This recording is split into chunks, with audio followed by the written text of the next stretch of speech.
Boa noite a todos. Estamos aqui reunidos, eu, Murilo, Valentim.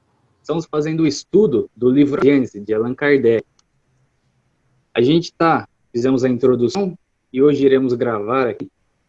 Estamos no capítulo 1, Caracteres da Revelação Espírita, dando prosseguimento da semana passada.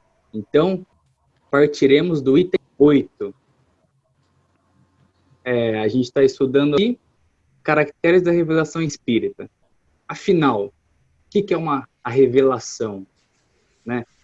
Na contextualização espírita, que é entendida como a terceira revelação, a primeira lá em Moisés, a segunda com Jesus Cristo, e a terceira ali com Kardec, no Espiritismo. Então, aqui o livro A Gênesis, ele tem toda uma expressão científica que Kardec tenta dar, é o chamado a ciência do espírito. Então, nesse livro, ele tem todo um embasamento filosófico, científico e teológico. Tanto que é aqui, né? A Gênese, os milagres e as predições segundo o Espiritismo. Nesse livro aqui, que a gente tem vários capítulos, por exemplo, o primeiro, Caracteres da Revelação Espírita, o segundo, sobre Deus, né? O fundamento teológico. O terceiro, sobre o bem e o mal. O quarto, sobre a ciência. E a gente está nessa leva de estudo, e hoje dando prosseguimento, então, ao capítulo 1. Vamos lá, então, Murilão, Valentim? Vamos lá. Hoje, então, nós vamos começar pelo item número 8, né? 8. Sim. Então tá. Quem faz a leitura? Quer que eu leia? Pode ser, vai lá, Murilo. Então vai.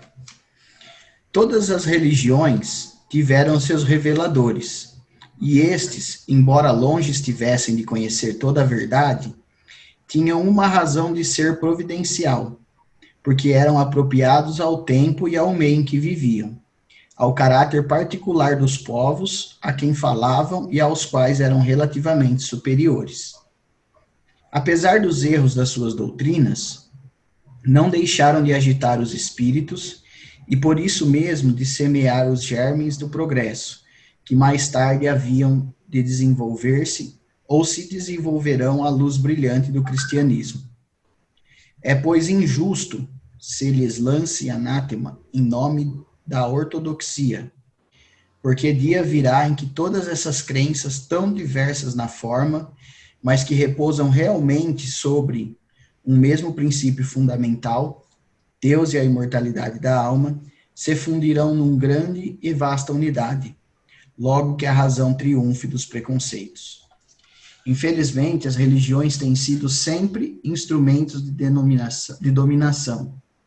O papel de profeta ha atentado às ambições secundárias e tem-se visto surgir uma multidão de pretensos reveladores ou messias, que, valendo-se do prestígio deste nome, exploram a credulidade em proveito do seu orgulho, da sua ganância ou da intolerância, achando mais cômodo viver às custas dos iludidos. A religião cristã não pôde evitar esses parasitas. A tal propósito, chamamos particularmente a atenção para o capítulo 21 do Evangelho segundo o Espiritismo. Haverá falsos cristos e falsos profetas. Alguém quer comentar alguma coisa? O João já falou lá na introdução, né? Tiveram já as revelações, né?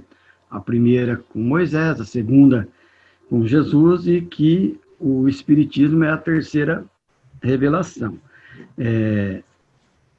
Também o Allan Kardec está falando aqui que todas as religiões tiveram os seus reveladores, né? E que todos eles, embora fossem longe do conhecimento total da verdade, tinham a sua razão de ser providencial.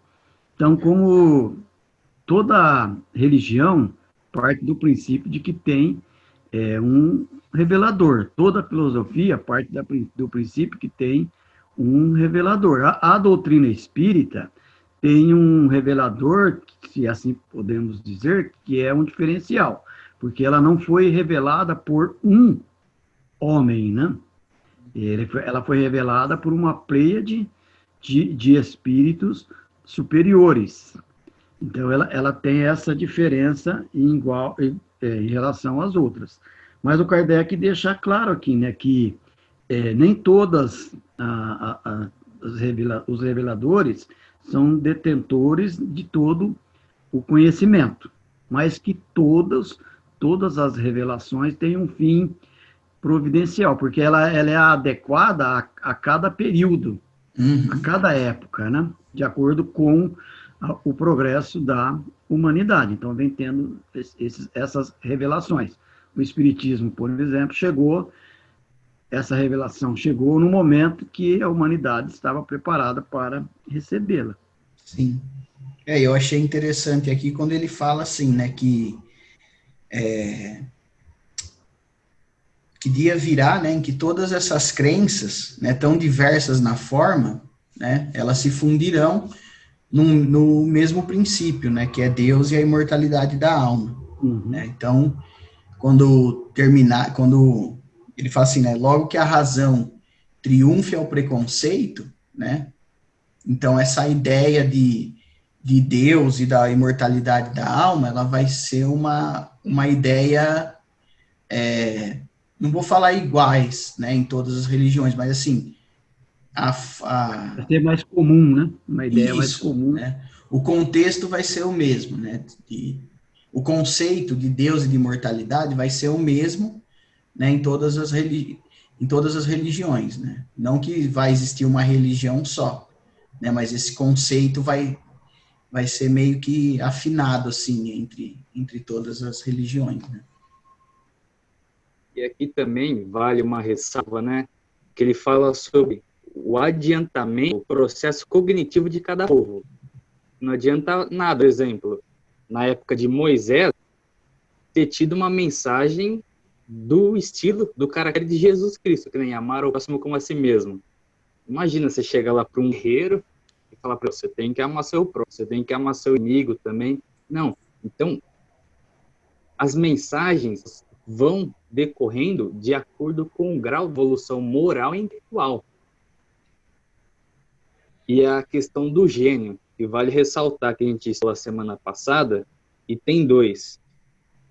Por exemplo, Allan Kardec é considerado um revelador, um homem de gênio, mas, veja só, desse ponto de vista, todas as ciências que nos dão a conhecer os mistérios da natureza são revelações, e pode-se dizer que há, para nós, revelação incessante. A astronomia nos revelou o mundo astral, que não conhecíamos, a geologia, a formação da Terra, a química, as leis da afinidade, a fisiologia, as funções do organismo, e etc. Copérnico, Galileu, Newton, Laplace, Lavoisier são reveladores. E aqui, olha que bacana, né? Deus, e tem 8, Deus e a imortalidade da alma se fundirão em uma grande vastidade quando houver triunfado sobre os preconceitos. Ou seja, todas as concepções religiosas, deístas, vão se converter nisso. Reconhecer o quê? Deus e a imortalidade da alma. Quando o quê? Quando a razão houver triunfado sobre os preconceitos. Vale lembrar, né? Cristo não era cristão, Buda não era budista, mas eles pregavam o quê? A sua doutrina era o quê? Amor. Deixar bem claro isso. A gente que foi rotulando, né? Mas todos eles pregavam, até mesmo o islamismo, que a gente olha e fala, nossa, olha só, quanto atraso, quanta violência, mas se a gente pega lá a doutrina deles, é fundada no amor. Só que aí tem a questão do relativo, né? Cada um interpreta de um jeito. Cada um faz aquilo achando que é certo. E é isso. Eu tinha aqui para fazer a ressalva. E uma outra coisa, né, que a gente pode levantar desse item, que Allan Kardec também já aqui fazia essa observação, até ele remete a gente lá para o capítulo 11 do Evangelho, de que haverá falsos cristos e falsos profetas, né, porque, infelizmente, as religiões têm sido, de tempos em tempos, por quase todo o tempo, hoje nem tanto mais, mas sinônimo de dominação, né? Sim. De imposição, de colocar as coisas para as pessoas, para que aceite através do medo, né? Mas à medida que a própria humanidade vai evoluindo, esse domínio, essa dominação pelo medo, ela vai diminuindo. Mas é também uma pena que se a gente analisar só com os olhos de ir perdendo essa dominação, a gente pode até ficar um pouco triste, aborrecido, porque é preciso que haja uma confluência entre fugir da dominação e, como o João citou lá, a parte final, né? Mas que haja um triunfo da razão sobre os preconceitos. De nada adianta a gente não aceitar os preconceitos, mas também não ser racionais, né? Achar, não, tá, tudo bem, eu não acredito nisso e desacredito de tudo, né? Não fundamenta num código de ética, não, como o João falou, todas as filosofias, até aquelas que às vezes a gente acha que pode pregar só algo que não é muito real, a grande maioria está fundamentada na prática da caridade, do amor. Nenhuma filosofia dita cristã, ela vai pregar qualquer coisa que fuja, que vá contrário a isso, né? Só que o que precisa é que, quando a pessoa foge dessa dominação e desse preconceito, ela busca a razão. E é justamente isso que o Espiritismo faz, né?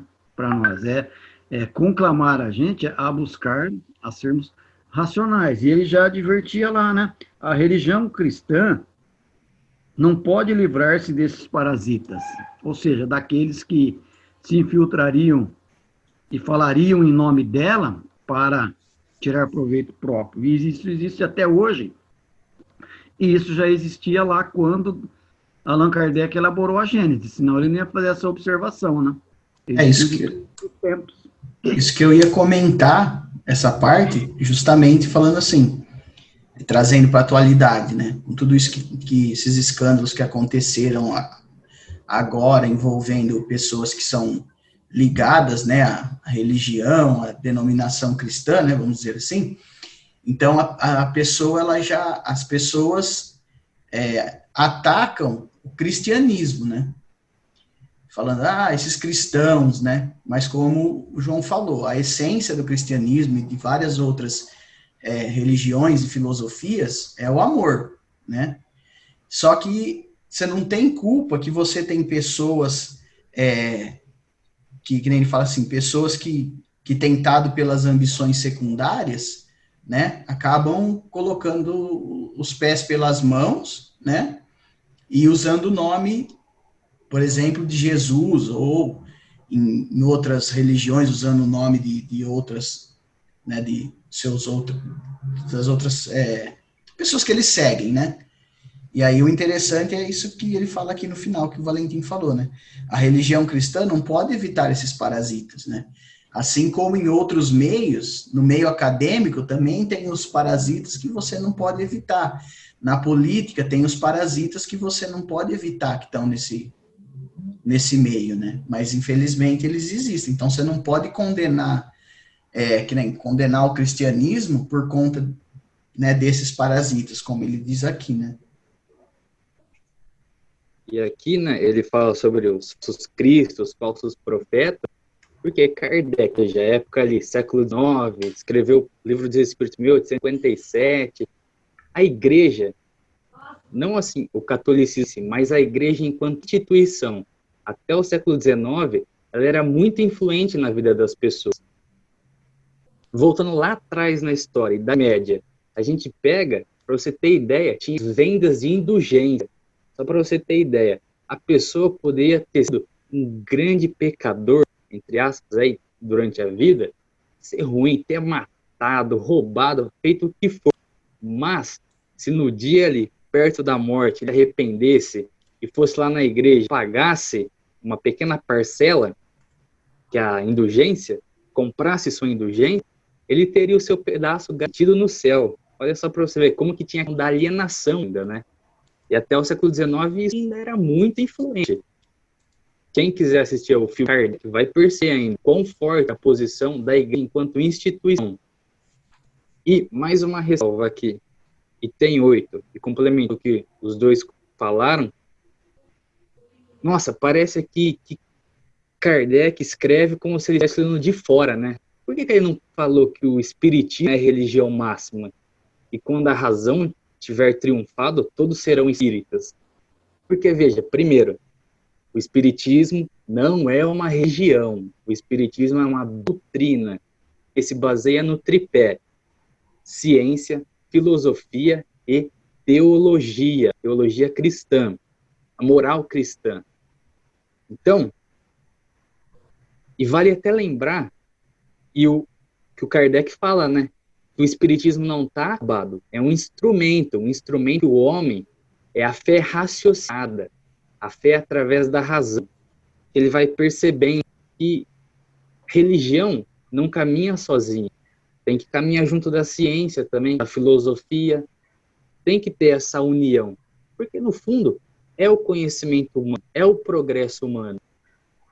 E isso é bacana, né? A humildade de demonstrar que não, o espiritismo não é a religião máxima. Primeiro, porque não é religião. E segundo, porque não está acabada.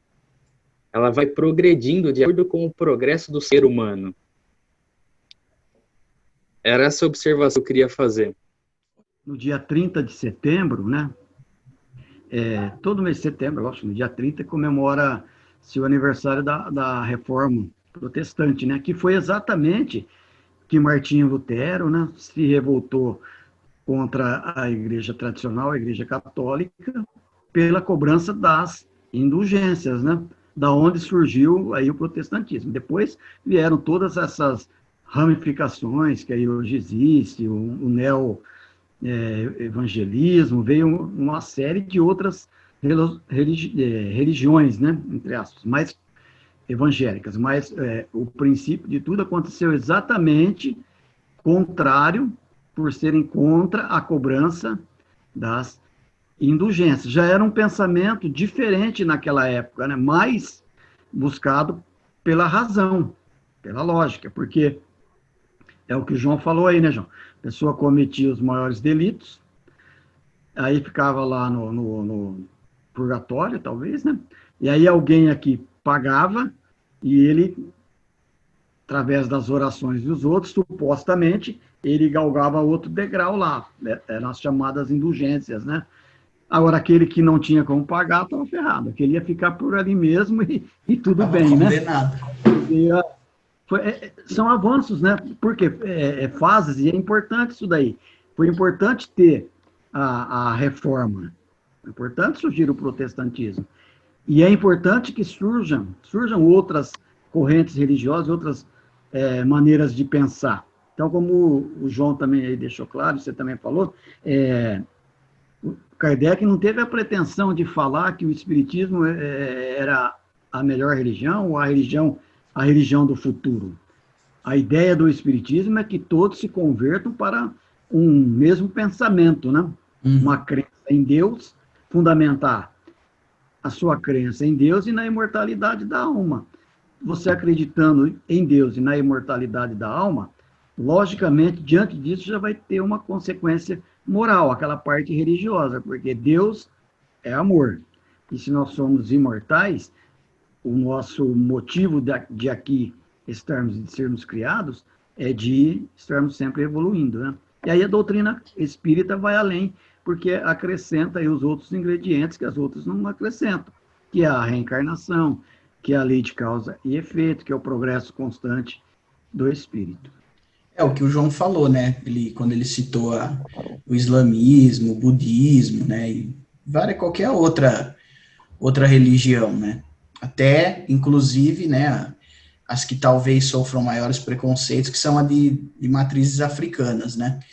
Mas, na essência, né, é tudo a mesma coisa, é a questão moral, você ter uma boa índole, você praticar o amor ao próximo, só que nem essa ideia, né, de Deus e de imortalidade, talvez ela até já esteja um pouco mais clara, né, na questão da igualdade de pensamento entre as religiões. Mas o que tem impedido, né, das pessoas entenderem isso, talvez, é realmente o preconceito, né? Voltando aqui, por isso que ele fala que enquanto a razão, né, enquanto você não tiver um olhar racional sobre as outras religiões, sobre no que é embasado as outras religiões, qual o pensamento das outras religiões, a gente não vai conseguir ter essa unidade, né, assim, explicitamente. A gente vai ficar só, não, eu não gosto do espiritismo por causa disso. Mas você conhece o espiritismo? Não, não conheço, mas eu não gosto porque eu sou da religião tal, né? Fica naquela coisa meio que de torcedor de time de futebol, né? Eu torço pro Corinthians, então todo jogador que tiver em outro time não presta, né?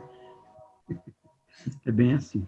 Bacana esse exemplo que você levantou, que é exatamente isso. Aqui, o que Kardec tenta demonstrar, o Espiritismo tenta demonstrar, é que se a vida, então, é uma grande partida de futebol, por que a gente fica dividindo em um é corintiano, outro é palmeirense, é santista, né, São Paulino? Por que ficar nessa rivalidade, sendo que a gente ganha muito mais se antes de tudo prevalecesse a paixão pelo futebol? Uhum. Deu para entender? Sim. Por que a gente fica brigando por time, sendo que a grande paixão que deveria mover é a paixão pelo futebol em si, não por clubismo? Só fazendo aí uma complementação nesse seu exemplo. E do Valentim, que bacana, né? Muito bem lembrada a questão aí do protestantismo. Protestantismo que Martinho Lutero igualou às 95 teses em 1516, e protestantismo que vem da palavra testar. Eles eram grandes revolucionários. Lutero foi um grande revolucionário, porque veja, até ali, 1516, ainda prevalecia o quê? Os padres pregavam a missa em latim, a Bíblia não era vendida, só ficava concentrada na igreja. Então, faziam uma missa de costas, ele né? pensou assim, se é a palavra de Deus, por que a palavra de Deus está monopolizada? Todos têm o direito a ter acesso à palavra de Deus. E aí foi que começou a ter as primeiras traduções, né? A língua do povo, a língua alemã. E isso é muito bacana. A gente vê que a palavra de Deus está para todos, né? Não é uma coisa centrada, monopolizada. E também, complementando aí o que o Valentim disse, o Murilo também falou, aquela historinha do Chico Xavier, né? Ele fala que se tivessem dito, Kardec tivesse escrito que a salvação está no espiritismo, ele não seria espírita. Mas Kardec deixou bem claro que a salvação está na caridade. E o que é a caridade? Não o amor ao próximo. Então, só para a gente ver. Que bacana. Muito bom. Era isso que eu tinha para complementar. E só antes de ir para frente, já que nós falamos do Lutero, eu me adiantei um pouco no mês, que eu já estou pensando que nós estamos em outubro. Na verdade, o aniversário da reforma é 30 de outubro, tá? E nós estamos em setembro ainda, tá? Eu falei no final dia 30, né? Não, no final de dia 30 de outubro, tá? O estudo está rendendo, ficamos quase 25 minutos, uns 20 e pouco minutos só nesse item 8 aqui. Muito bom. E tem assunto, né? Assunto interessantíssimo. E vamos mais um item, né? Vamos lá. Deixa eu só aqui. Quem faz a leitura aí? Você quer que eu faça ou você faz? Quer fazer? Pode fazer. Então vamos lá, estou com o livro aqui na mão. Haverá revelações diretas de Deus aos homens? Essa é uma questão que não ousaríamos resolver, nem afirmativa, nem negativamente, de maneira absoluta. Isso não é radicalmente impossível, mas nada o prova com certeza.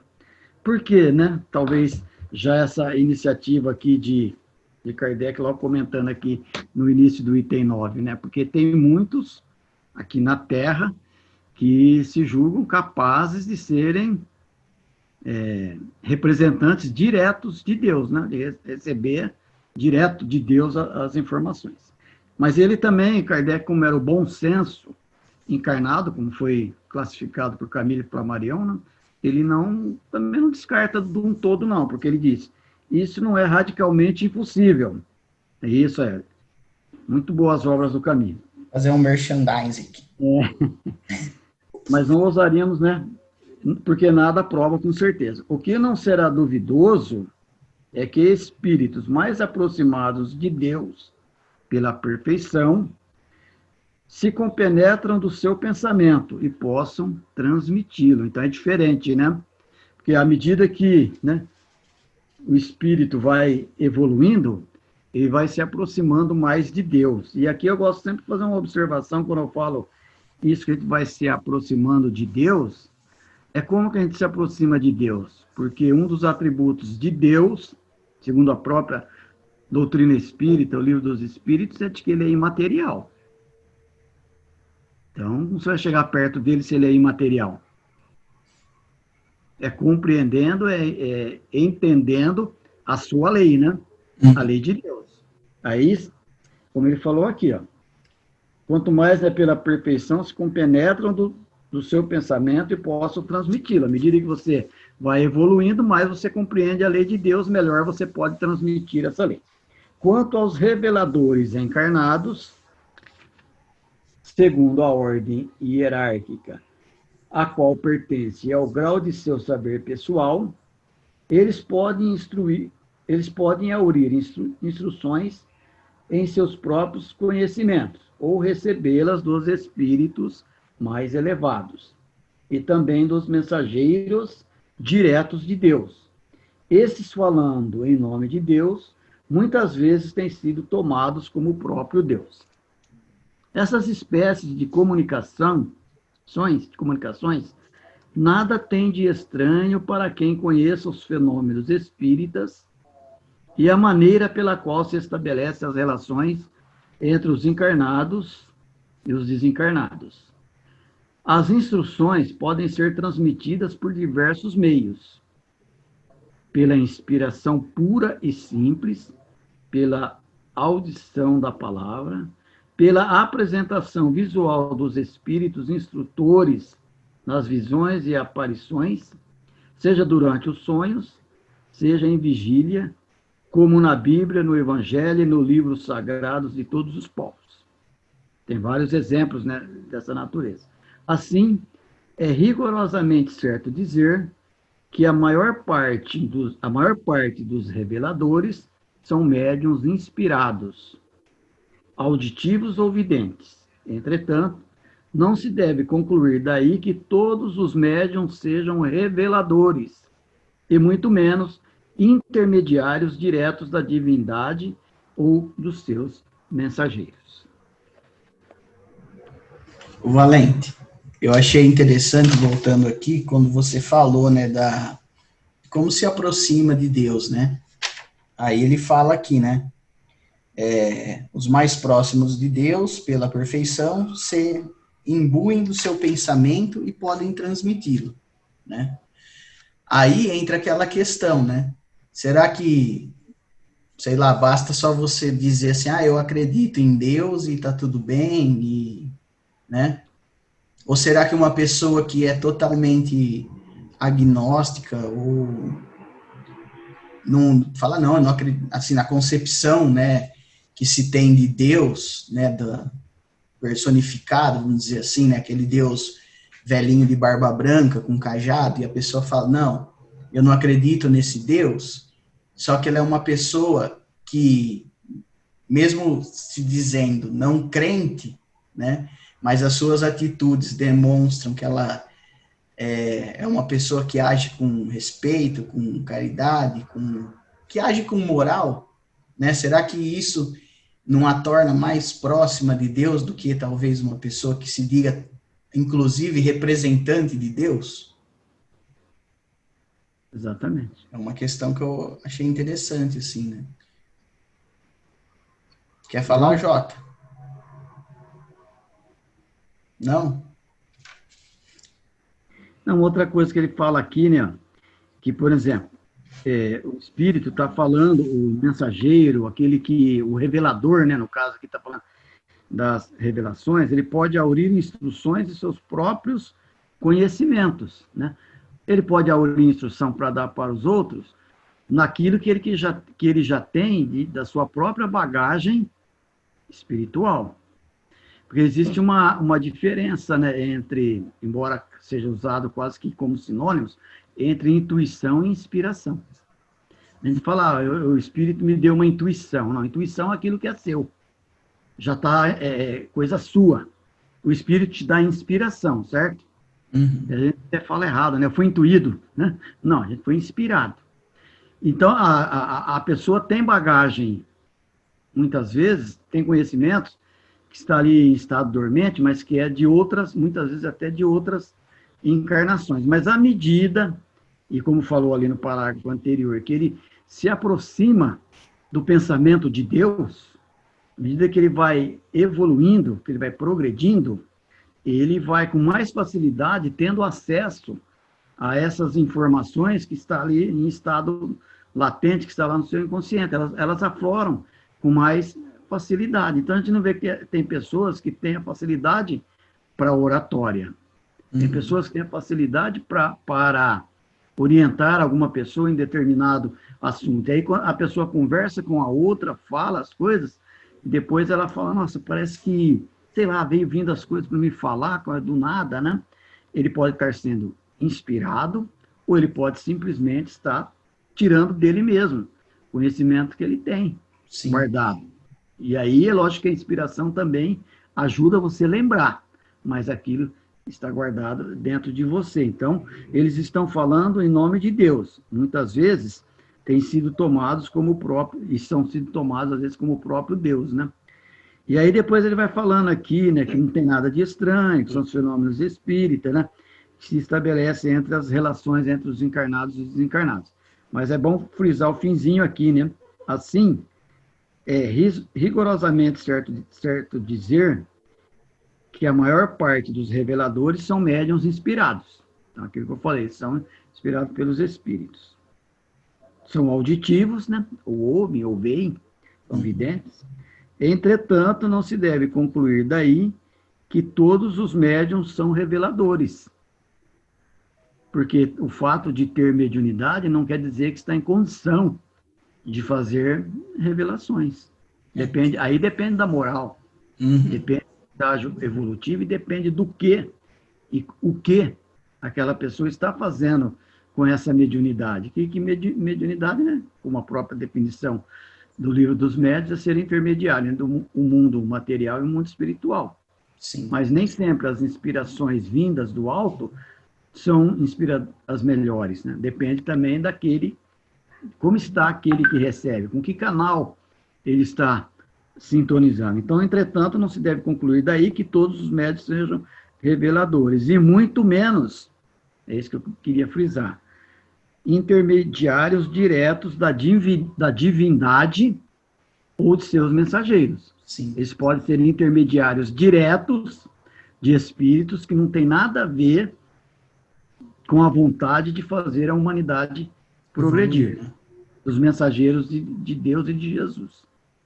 E vale também fazer uma ressalva aí, continuando o pensamento do Valentim, né, sobre a revelação dos reveladores, de que, por exemplo, aí em Kardec, o Espiritismo, será que Kardec foi um ser ali iluminado que foi escolhido por Deus, sorte, ironia do destino, era predestinado?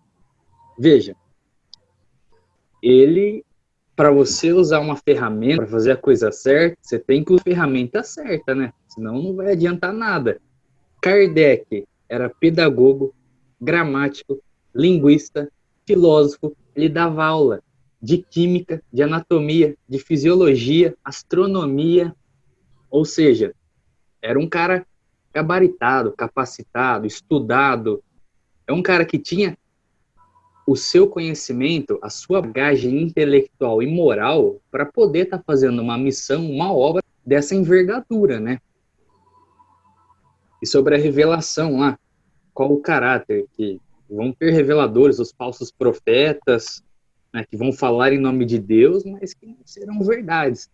E vale ressaltar, lembrar o item 3 que a gente estudou semana passada. Qual que é o caráter essencial da revelação? O caráter essencial de toda revelação deve ser a verdade. Revelar um segredo é dar a conhecer um fato. Se a coisa é falsa, não é um fato, e por consequência, não há revelação. Toda revelação desmentida pelos fatos não é revelação.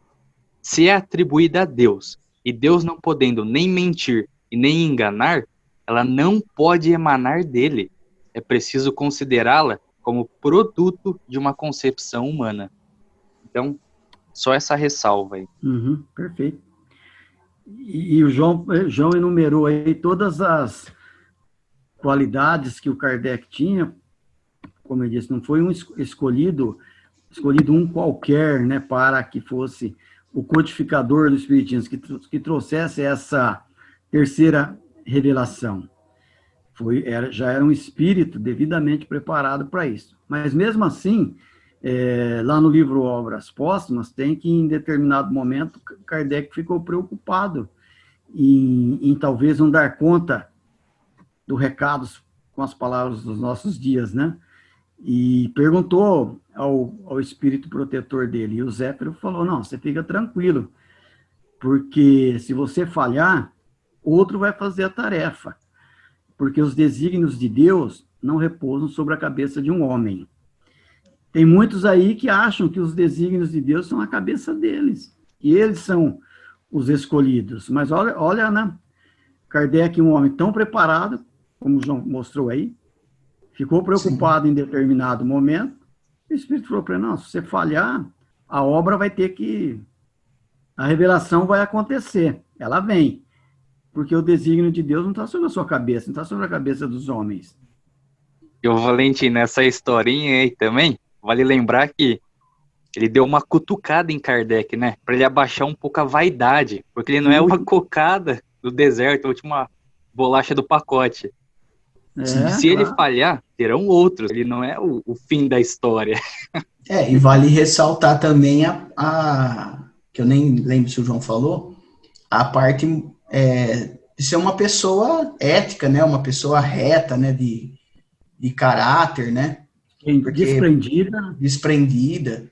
Porque, assim, falando de encarnação atual, né? Porque a gente não sabe o que o espírito traz na bagagem, né? Mas se você pegar, por exemplo, a encarnação do Chico Xavier, né? O que o Chico tinha, assim, de títulos, né? Ligados a essa parte, né? Assim como Kardec tinha, né? Na última encarnação do Chico, ele não tinha título nenhum, né? Só que a parte moral dele prevalecia sobre isso, entendeu? Por isso que os espíritos, né? Tudo bem que ele já veio com essa missão, mas os espíritos viram nele como fala? Nossa, fugiu a palavra aqui, mas... uma pessoa que vamos supor, indicada, com capacidade de cumprir a tarefa. Né? Porque assim, né, você vê, o Espiritismo surgiu na França, na Europa, praticamente, o Espiritismo não existe. Uhum. É um pouco utópico quando as pessoas falam do Espiritismo nos países europeus. O Espiritismo nesses países é feito pela grande maioria de brasileiros que lá vivem, e que acaba trazendo alguns, né, daqueles países. Mas a grande maioria vai para lá, monta um centro e tal. Mas no Brasil ele floresceu. E floresceu por quê? Por causa, exatamente, do Chico Xavier, que era esse espírito humilde. Sim. Que ele sempre atribuía todas as revelações que ele fazia através das obras que ele fez, nos mais de 440 livros, aos espíritos.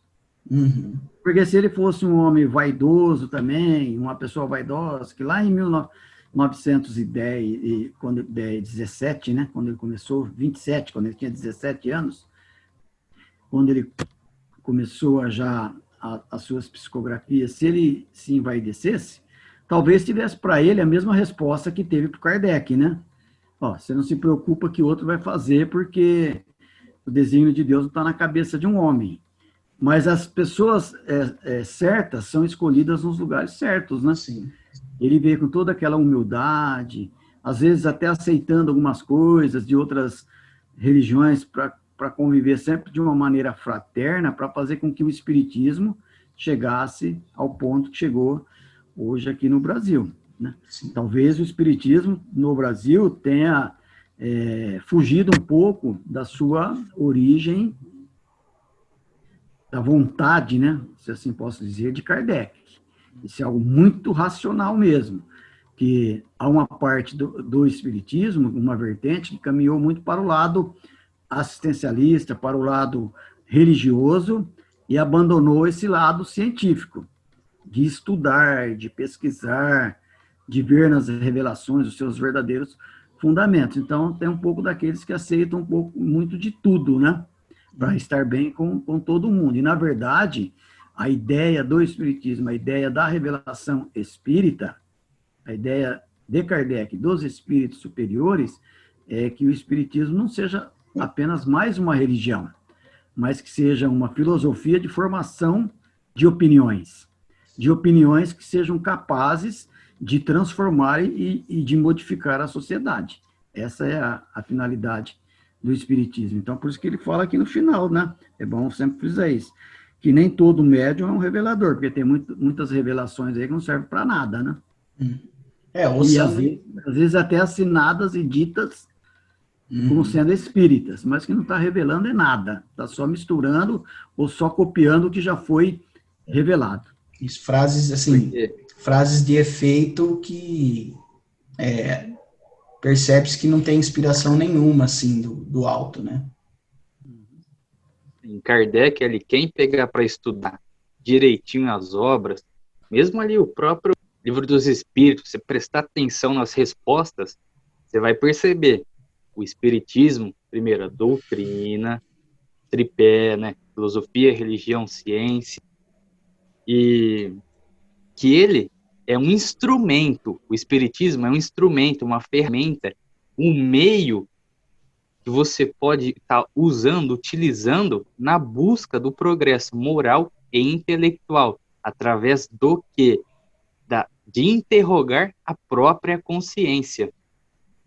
Eu sempre falo que o Espiritismo, assim, a questão filosófica, ela se baseia muito na questão 919, se eu não me engano agora, que pergunta, né, qual que é o meio mais eficaz de se melhorar nesta vida, e não sofrer as tentações do mal e tal, e respondem, olha, um sábio da antiguidade já vos disse, conhece-te a ti mesmo.